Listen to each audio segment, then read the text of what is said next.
Some call me the greatest environmentalist of all time, a hero. Some call me a villain. I don't have much care for labels.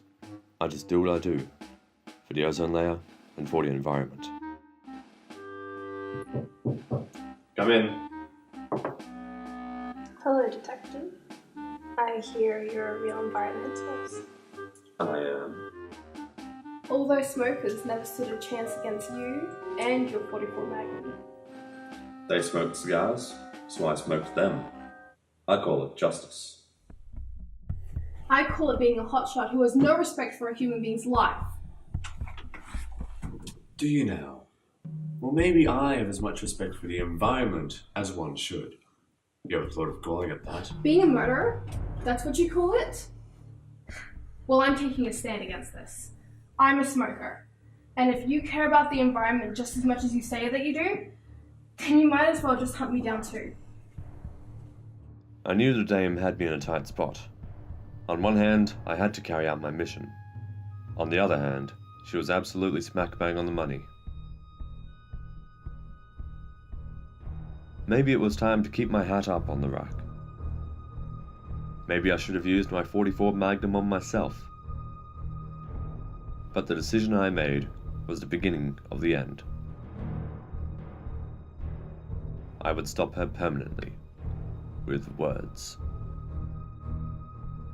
I knew the dame was going to make it difficult for me, and difficult it was. I went up and down the same alley 5 times and never even saw her. I was starting to wonder if this might all be for naught, but then I received a very coincidental and beneficial phone call.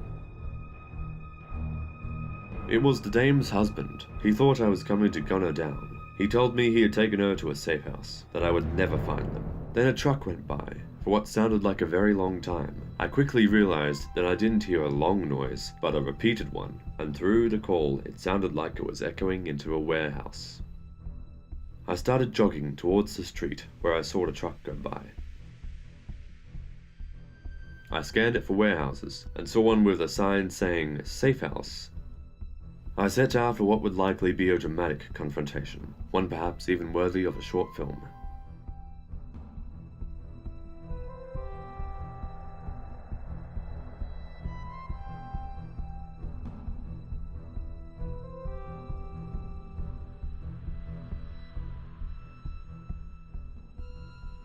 I scanned the room, and on the 3rd pass I saw her. The dame. She was standing there, as if she was the only thing in the room. She gave me tunnel vision. I walked up to her not budging, despite still thinking I was going to gun her down. I knew she had a trump card, but I still had to figure out what that was. Well, Detective, you found me. Are you going to add me to your statistics now, or add me to your little book of murders? Protect the environment, as you say? No. You deserve better than that. You're not some low-life scumbag on the streets.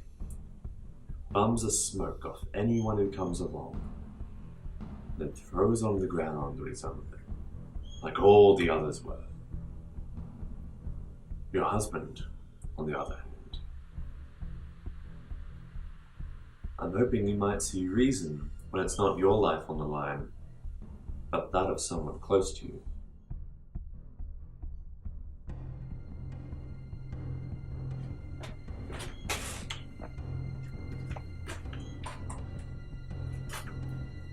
He's here, isn't he? I can smell his smoker's cough.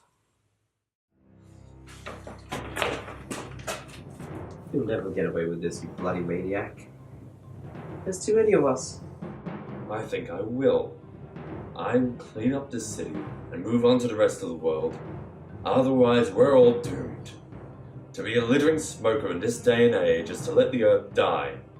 And I will clean you all up if it kills me. I hope they remember you. I do. Stop it! I give up, okay? We'll change who we are. Please, let him look.